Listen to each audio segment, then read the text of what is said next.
So hi, today in Biochemistry Bits, we are going to discuss a important question which has been asked repeatedly in MGR University question papers for first MBBS Biochemistry subject.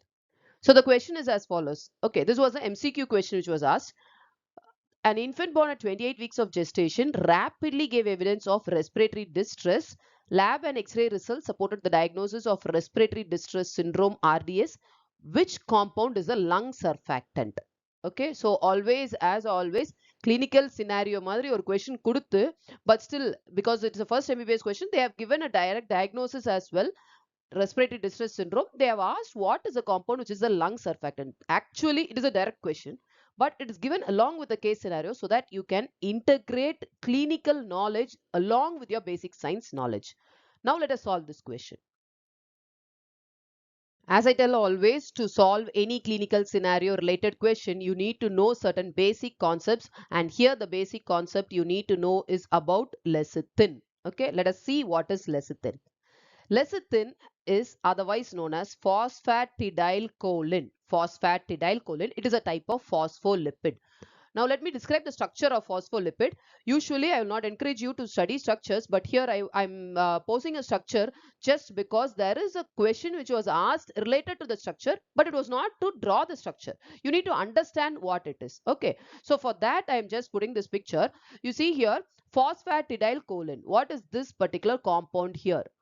It is representing a glycerol backbone. If you see these three carbons 1, 2 and 3, it represents a glycerol backbone to which you have a fatty acid which is attached in carbon 1, a fatty acid attached in carbon 2 and a phosphate attached in carbon 3.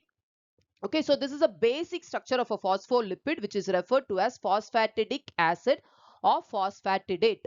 Okay, so you need not draw the structure like that. Instead, I will recommend you to have a schematic representation of any phospholipid like this. You have a glycerol backbone, you have a fatty acid attached to first carbon, you have a fatty acid attached to the second carbon, you have a phosphate attached to the third carbon, and along with that you have a different group attached depending upon the type of phospholipid. Here our phospholipid is lecithin, so the X which is attached is choline.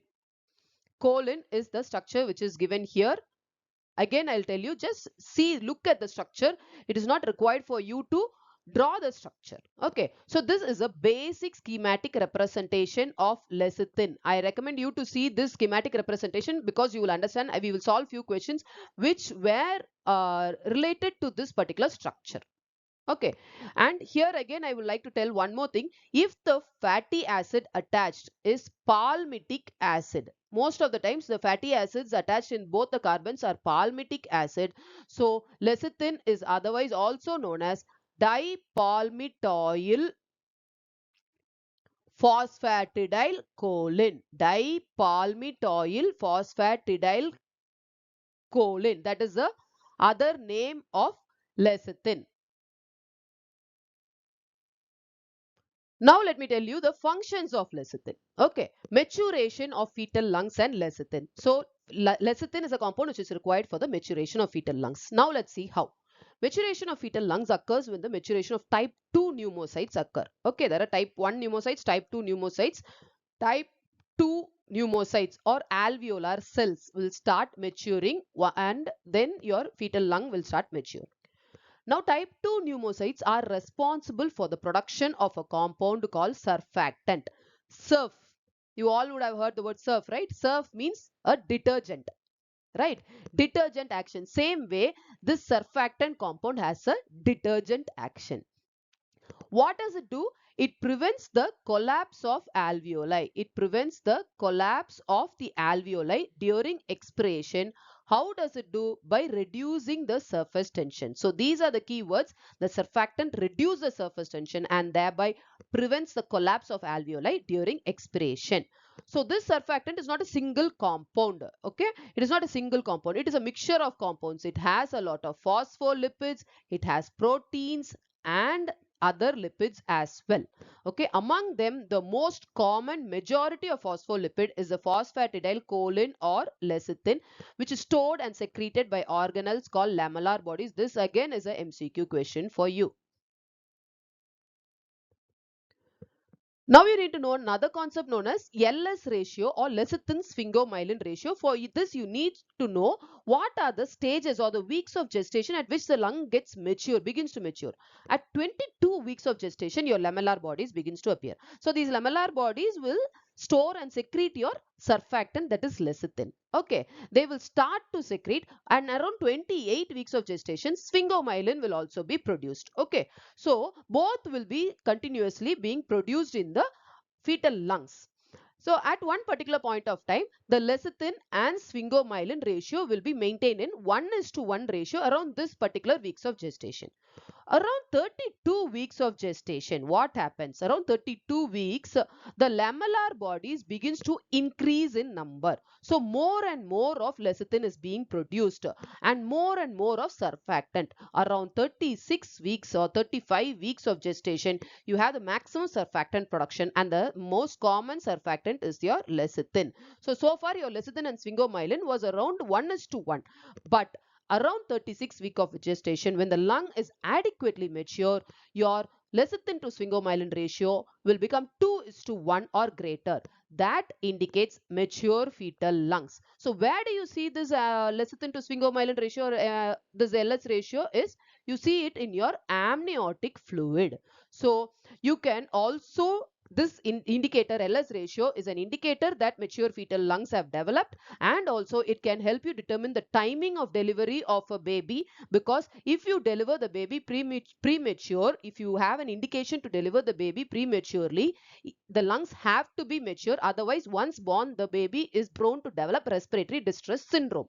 Okay, so you need to check the fetal lung maturity before the delivery of the baby. So that is one particular application of this LS ratio. So having learned the basic concepts, now let us move to the question which we discussed initially. This is a question, a MCQ. The child 28 weeks of gestation, okay, respiratory distress, which is a lung surfactant. Now you understand it is a straightforward question, right? It is a dipalmitoyl phosphatidylcholine, otherwise known as lecithin, which is a lung surfactant. So this was not the only possible question you can ask this particular topic or concept. There were other possible questions also. Let me discuss the same. Now read this question. A premature child with infant respiratory distress syndrome. Neonatologist says that neonate is yet to produce lecithin adequately. All the following are components of lecithin except. Yes, this was why I told you need to know about the chemistry or the structure, but not necessarily draw the structure. Okay. So now if you remember the first slide, glycerol. Yes, glycerol was a part of lecithin. Yes, choline was there. Phosphatidic acid was there, but ceramide was not there. So ceramide is the answer. All are components except ceramide. What is ceramide? It is nothing but it is another amino alcohol, which is sphingosine plus a fatty acid. Sphingosine plus a fatty acid is called ceramide. So it does not form a component of lecithin. Let us see one more question. See this question. Dipalmitoyl phosphatidylcholine is an example of. Actually, this is the question itself is a mistake. It is the other name of. Okay, it is lecithin. So actually, if you see, it is an example of phospholipids. So dipalmitoyl phosphatidylcholine is an example of phospholipid, but here again everything which is given is a phospholipid. This dipalmitoyl phosphatidylcholine is the other name of lecithin. Now let me tell you how they can ask a short notes out of this particular concept. See this question, it is deficiency of lung surfactant causes respiratory distress syndrome. One liner is given and this was a 5-mark question, and the subdivisions were as follows. What is the composition of lung surfactant? Yes, surfactant is not a single compound, it is a mixture of compounds, as I already told you. So it has phospholipids, it has proteins and other lipids as well. Okay, so these two are the major components, phospholipids and proteins. So 40% will be phospholipids, which is the choline or lecithin or dipalmitoyl phosphatidylcholine, whatever we were discussing so far. And 40% of the composition of surfactant will be the surfactant proteins, and remaining 20% will be the other lipids, which may include cholesterol and the other phospholipids as well. Now, next question, what is the biochemical basis for respiratory distress syndrome? Yes, respiratory distress syndrome develops in a neonate where the fetal lung is not yet fully mature. What is the reason for inadequacy of fetal lung maturity? Because of the decreased production of surfactant. What is a surfactant? It is the composition what we have discussed previously. So the main role of surfactant is to reduce the surface tension and prevents the collapse of alveoli during kinds of expiration. So when the surfactant is deficient, the patient will develop features of respiratory distress syndrome. And now the final question. Yes, what is the significance of LS ratio? LS ratio of 2:1 or greater indicates adequate fetal lung maturity. It is a test done in amniotic fluid to assess fetal lung maturity. So this particular slide summarizes the entire concept of lecithin, surfactant and development of respiratory distress syndrome.